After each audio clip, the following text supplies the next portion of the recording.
Would you like a refreshing summertime treat that still has all those delicious fall flavors? Well, if so, I have the perfect solution for you here. These are my pumpkin pie ice cream sandwiches. Fall and summer combined in one delicious treat. I'll also give you some options for variations like apple cinnamon or maybe even banana. But if you'd like to see how these are done, stick around because it's coming up next.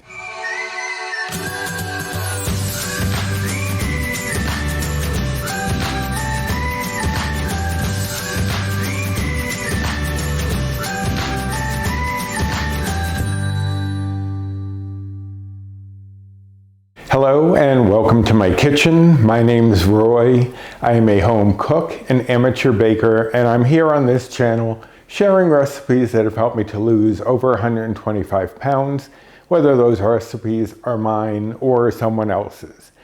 Now today is one of mine, and it's one that might look familiar slightly because I have made ice cream sandwiches before on this channel, but this is a slightly different take on it just because I am making pumpkin pie ice cream sandwiches. Now, if you are not a fan of pumpkin, and I am talking to you, Sandy, from Life with Sandy, I know you're not a big pumpkin fan. You could also do these as apple cinnamon if you wanted. You could even make like a banana caramel version, but I'll go over that shortly. First, let's go over the ingredients.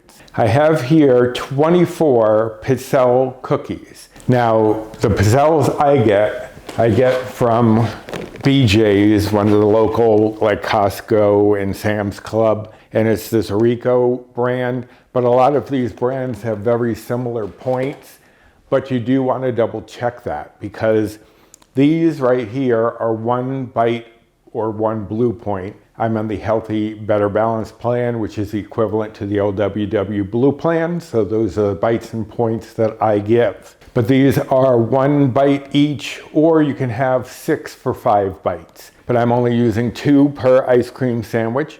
If you've seen the previous version, then you know that. But we have 24, so we are making 12 ice cream sandwiches. Here I have a tub of fat-free Cool Whip or whip topping. This is a store brand. I couldn't find the fat-free Cool Whip that I normally get at this supermarket, so I just got their store brand because the bites and points are comparable. You could use the sugar-free and the light. Those are slightly higher in bites and points. Like this for 1/4 cup remains at 1 bite or 1 blue point, whereas the sugar-free or the light generally jump up to 2 bites or blue points for 1/4 cup. But you could use those if you have those only available. It's not going to really change the bites or points too drastically. I have here 1 cup of pumpkin puree. Now that's pumpkin puree, not pumpkin pie mix, which already has sweeteners and spices added to it. You do not want that. You want just plain pumpkin puree. And as I mentioned, you could replace this 1 cup of pumpkin puree with a cup of unsweetened applesauce or a cup of mashed banana. Because what we are going to do is we are going to cook that down, which is why I have a pot here, because I did make these originally with just about 1/2 cup of pumpkin puree. But once it froze, the moisture in the pumpkin kind of crystallized and didn't give a very great, what they call mouthfeel.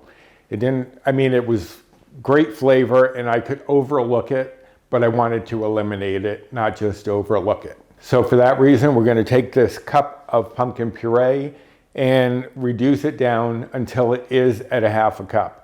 Now that's going to do more than just get rid of moisture. It's also going to concentrate that pumpkin flavor and really intensify it. So it is really worth doing that step. I have here a package of sugar-free pudding mix. Now I'm using cheesecake today, so I guess basically these are pumpkin cheesecake ice cream sandwiches. Typically I prefer using sugar-free butterscotch. Again, I don't know about you guys, but butterscotch was hard to find. Vanilla and white chocolate have been very difficult to find. Almost every store I've gone into, no vanilla, no white chocolate. Definitely no butterscotch. So I'm using the cheesecake instead. you can use any of those and it will be listed in the recipe that you can play around with those. Now, if you are doing applesauce, the butterscotch again would be a great choice. So would it work with the banana. So if you can find the butterscotch, it really does help create a bigger depth of flavor. But if you can't, just go with something that goes with whatever you're using. I'm going with cheesecake. I have here 1/4 cup of almond milk. It does not have to be at room temperature because we're not really cooking this or baking it. We are mixing it in with the pudding mix very soon, but it doesn't have to be room temperature because actually if it's cold, it'll help to set a little bit firmer. So don't worry about getting that at room temperature. And last but not least, I have here 1½ teaspoons of pumpkin pie spice. In the recipe, I do recommend 1½ to 2 teaspoons depending on your liking. You could even reduce it to 1. I did do it at 1 teaspoon the first time, and my partner Paul was like, wait, what are these supposed to be? Because it didn't quite come forward enough. So I bumped it up to 1.5 teaspoons, which should be enough to get that pumpkin pie flavor across. But if you were doing apple, you could do apple pie spice or just cinnamon. If you were doing banana, I would probably do cinnamon with a little bit of nutmeg. Nutmeg goes really well with banana, but you can play around with it as I've said. All right, so those are all the ingredients that we have. Let me shuffle a few things around and we're gonna get started. All right, so for our first step, we're going to be adding the pumpkin puree into our saucepan. As I said, we need to reduce this down to about half as much and really concentrate that flavor and get rid of a lot of this moisture that's in the pumpkin. I'm going over medium heat and I'm going to sprinkle in the pumpkin pie spice just so that gets to heat up and bloom. And we're going to stir that through. And it's already getting really fragrant. It's really waking up those spices. So now we're going to let this heat up to get rid of a lot of that moisture and to reduce it by about half. So I will be back once we get there to let you know how long that took. Should be about 10 minutes. So I'll be back.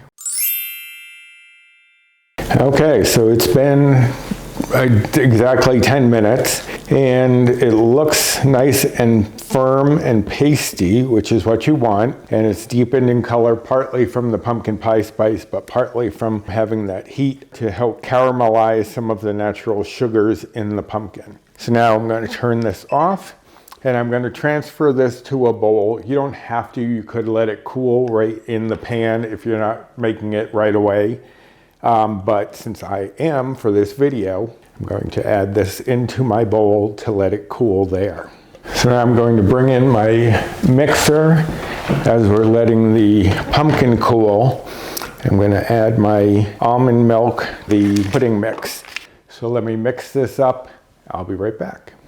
Okay, so you can see this is very pasty, very thick, which is what we want because we're still going to loosen it up with our whipped topping here. So I'm going to take the spatula and add in the whipped topping.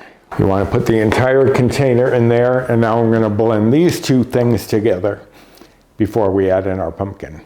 Okay, now we're going to add in the pumpkin puree that we have reduced, and I did put it in the fridge for a little bit just to help it cool down. As I said, normally I would just set it aside because I'm not doing it all at once, but you can put it in the fridge to cool it down if you want to do it a little quicker. So add in our pumpkin. Once again, I'm going to mix it up. That is looking good. Lovely pumpkin color there, just what we wanted. And now I'm just going to let it sit for a moment as I get my pizzelles organized. So let me clean up a few things and we're going to move on. Okay, so I have 12 of my pizzelles laid out on the baking sheet. That way we're ready to put our ice cream mixture on top, and then I have the other pizzelles standing by so that we can top these. I'm using a number 24 scoop, which is a little over 2 tablespoons. So I'm going to portion it out and then divvy it up if I need to, just to spread it out a little bit more.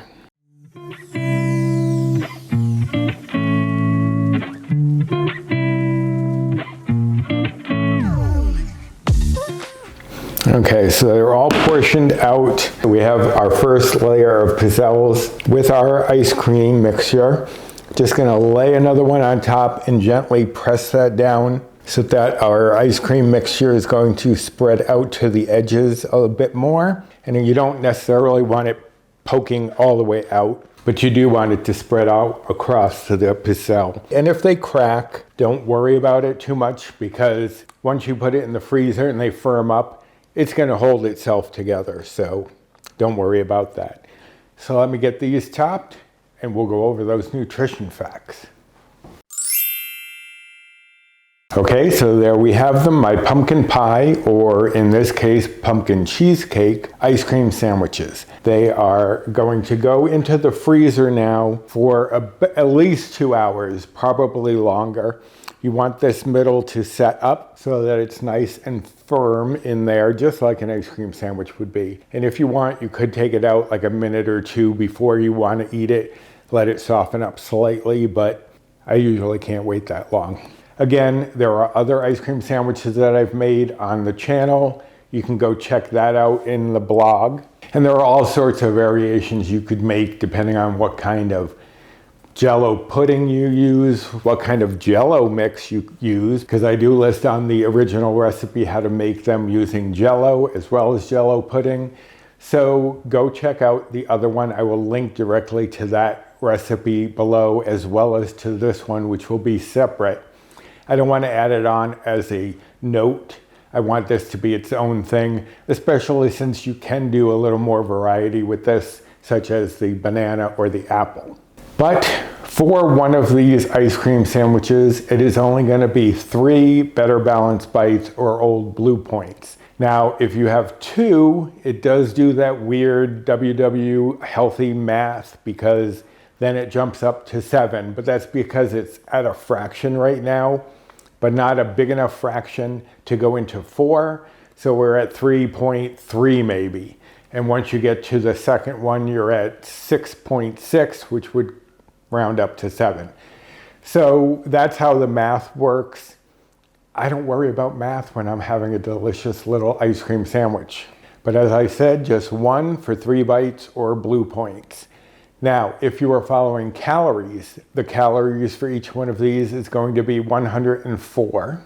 And if you are following macros, the fat would be 2.1 grams. The carbs would be 16.3 grams. The fiber would be 0.6 grams. And the protein would be 1.2 grams for one of these delicious ice cream sandwiches.